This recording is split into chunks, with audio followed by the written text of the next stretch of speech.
এবার আমরা চলে যাব একটু কমলা সাগরের দিকে। কমলা সাগরে দুষ্কৃতীদের আবারও দৌরাত্ম্য। কমলা সাগর চা বাগান এলাকায় একটি বাড়িতে দুষ্কৃতীরা বোমা ছোড়ে, সেই বোমাতে আতঙ্ক ছড়ায় আশেপাশে। এবং যেটা জানা যাচ্ছে যে বাংলাদেশের তৈরি করা বোমা নিক্ষেপ করা হয় কমলা সাগরের চা বাগান এলাকার মিয়াপাড়ার এক বাসিন্দার বাড়িতে। তাতেই কিন্তু উত্তেজনা তৈরি হয় এবং উত্তেজনা এতটাই তৈরি হয় যে সেখানে আসরে নামতে হয় খোদ পুলিশ সুপারকে। আপনারা দেখছেন সেই ছবি, একেবারে খোদ পুলিশ সুপার কিন্তু ঘটনার গুরুত্ব বুঝে তিনি নিজে এলাকাতে গিয়েছেন তার আধিকারিকদের নিয়ে, সেখানকার বাসিন্দাদের সঙ্গে কথা বলছেন এবং স্থানীয় পুলিশ কর্তাদের সঙ্গে কথা বলছেন, কারণ অত্যন্ত সেন্সিটিভ বিষয়। বাংলাদেশের বোমা কিভাবে এই মিয়াপাড়াতে ঢুকলো তা নিয়ে কিন্তু ইতিমধ্যেই তদন্তে নেমেছে পুলিশ এবং গোটা ঘটনার কিন্তু তদন্তের উপর নজরদারি রাখছে সেখানকার পুলিশ সুপার। আমরা সরাসরি চলে যাব যে সেখানকার পুলিশ সুপার তিনি কি বলছেন। আসুন আগে তার যে মন্তব্য বা তার যে প্রতিক্রিয়া সেটা শুনে নি। अपडेट क्या है? अभी जैसे हम लोग प्रिलिमिनरी इन्वेस्टिगेशन में पता चला है कि आज सुबह 3:30 बजे के आसपास एक अभी जो हमारा राजू देव है यहाँ पे, जो घर पे सो रहा था, घर के अंदर बाहर से एक क्रूड पेट्रोल बम फेंका गया है। तो उसके इम्पैक्ट से थोड़ा सा जो दीवार वगैरह डैमेज तो नहीं हुआ है, लेकिन थोड़ा पीसेस वहाँ पे हो चुका है।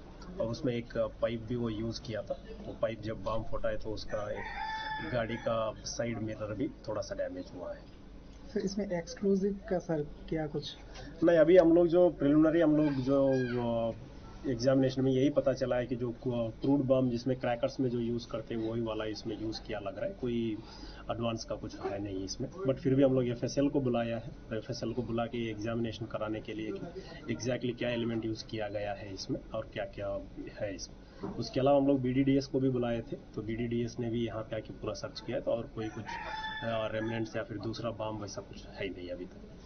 और जहाँ तक इसमें जो फर्दर इन्वेस्टिगेशन का सवाल है, हम लोगों ने ये इनसे कंप्लेनेंट से और लोकली बात करने के बाद इसे निकल के आया कि ये इसका कुछ पर्सनल एनिमिटी हो सकता है किसी के साथ, तो वो हम लोग उस एंगल में हम लोग एक्सप्लोर कर रहे हैं। जो भी है जल्द से जल्दी आपको फिर से मैं अपडेट करूंगा जो भी। ठीक है। পুলিশ সুপারের পক্ষ থেকে জানানো হয়েছে যে পেট্রোল বোমা নিক্ষেপ করা হয়েছে ভোরের দিকে, তবে সেই পেট্রোল বোমা কোথা থেকে এসেছে বা কিভাবে এসেছে সেটা এখনো তিনি তদন্তের স্বার্থে বলতে চাইলেন না। তবে স্থানীয় বাসিন্দারা কিন্তু জানিয়েছে যে এই পেট্রোল বোমাগুলি এসেছে বাংলাদেশ থেকে এবং বাংলাদেশ থেকেই এই পেট্রোল বোমাগুলি আনা হয়েছে বলে স্থানীয় মানুষের অভিযোগ। প্রশ্ন কিন্তু উঠতে শুরু করেছে যে বাংলাদেশের বোমা একেবারে সীমান্ত লাগোয়া এই চা বাগান এলাকাতে কিভাবে পৌঁছালো তা নিয়ে কিন্তু ইতিমধ্যেই সাধারণ মানুষের একটা প্রশ্ন উঠতে শুরু করেছে। তাহলে প্রশ্ন উঠছে, যখন বাংলাদেশ অশান্ত, যখন বাংলাদেশের অশান্তির ঘটনায় এ রাজ্যে একটা প্রভাব পড়তে পারে এমন একটা আশঙ্কা করা হচ্ছে, সেই সময় পুলিশের কি বাড়তি নজরদারি বা বিএসএফ এর যে বাড়তি নজরদারি, সেই নজরদারিতে কি কোনো খামতি রয়েছে যার ফলেই কিন্তু এইরকম একটা ঘটনা ঘটেছে বলে কিন্তু অনুমান করছেন সেখানকার স্থানীয়রা। পাশাপাশি প্রশ্ন উঠছে যে বাংলাদেশের থেকে কি কোনো রকম ইন্ধন দেওয়া হচ্ছে যাতে ভারতের এই সংখ্যালঘু এবং সংখ্যাগুরুদের মধ্যে যদি একটা সংঘর্ষ ছড়িয়ে যায় তাহলে দেশের আভ্যন্তরীণ পরিস্থিতি আরো খারাপ হতে পারে এবং রাজ্যের পরিস্থিতি খারাপ হতে পারে। এই রকম কি বাংলাদেশ থেকে কোনো ইন্ধন দেওয়া হচ্ছে? এই প্রশ্নগুলো কিন্তু স্বাভাবিকভাবেই উঠতে শুরু করেছে। তবে এই প্রশ্নের উত্তর খুঁজতে গেলে কিন্তু পুলিশকে এই তদন্ত সুচারুভাবে করতে হবে এবং পুলিশকে কিন্তু বর্ডারে তাদের যে ইন্টেলিজেন্স, সেই ইন্টেলিজেন্স কিন্তু আরো বাড়াতে হবে, ইন্টেলিজেন্স তথ্য বাড়াতে হবে এবং বিএসএফ এর উপর এই ঘটনার সব থেকে বেশি দায় এবং কিভাবে সীমান্ত পেরিয়ে বাংলাদেশি বোমা ভারতে ঢুকছে তার জন্য কিন্তু দায় কোনো মুহূর্তেই এড়াতে পারে না বিএসএফ। তাদেরও কিন্তু বাড়তি নজরদারি রাখতে হবে। কেন্দ্রীয় স্বরাষ্ট্র মন্ত্রকের পক্ষ থেকে কিন্তু বারবার বলা হয়েছে যে বিএসএফ কে বাড়তি সতর্ক করা হয়েছে। তাহলে বিএসএফ এর যারা এখানে কর্মকর্তারা রয়েছেন তাদের কি কানে কি জল পৌঁছাচ্ছে না? স্বাভাবিকভাবেই কিন্তু প্রশ্ন উঠতে শুরু করেছে।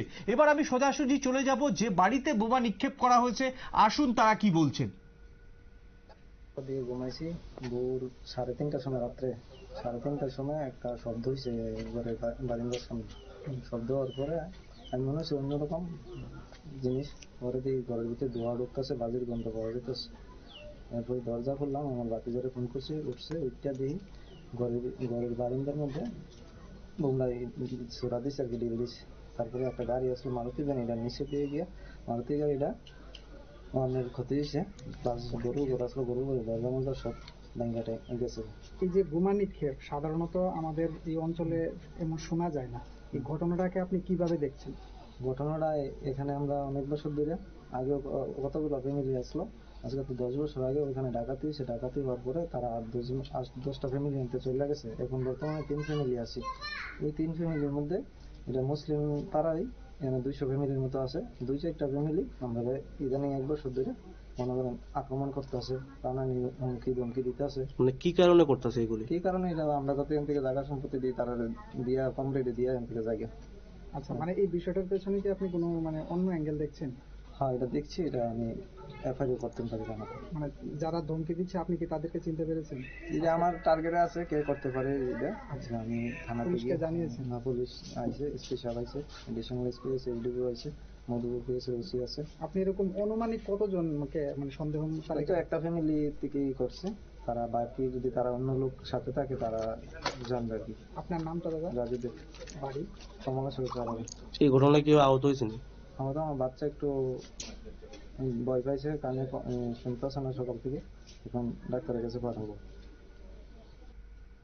স্বাভাবিকভাবেই এই ঘটনার পর কিন্তু বাড়িতে যারা বাচ্চারা ছিলেন তারা ভয় সন্তুষ্ট, তাদেরকে চিকিৎসার জন্য হাসপাতালে পাঠানো হয়েছে। তবে এই ঘটনায় ইতিমধ্যেই 2জনকে গ্রেপ্তার করা হয়েছে, যেটা জানা যাচ্ছে যে আকাশ দে ও বলরাম দত্ত নামে 2 অপরাধীকে কিন্তু আটক করেছে মধুপুর থানার পুলিশ। তাদেরকে দিয়েই এই এলাকা থেকে রাজু দেবকে উঠিয়ে দেওয়ার চেষ্টা করা হয়েছিল বলে অভিযোগ।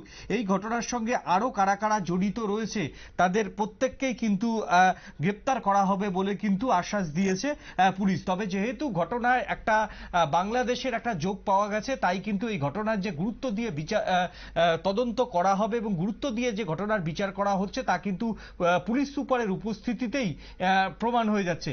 এখন নিয়ে নেব ছোট্ট একটা বিজ্ঞাপনের বিরতির পর ফিরে আসি আমরা অন্য কোনো খবরে।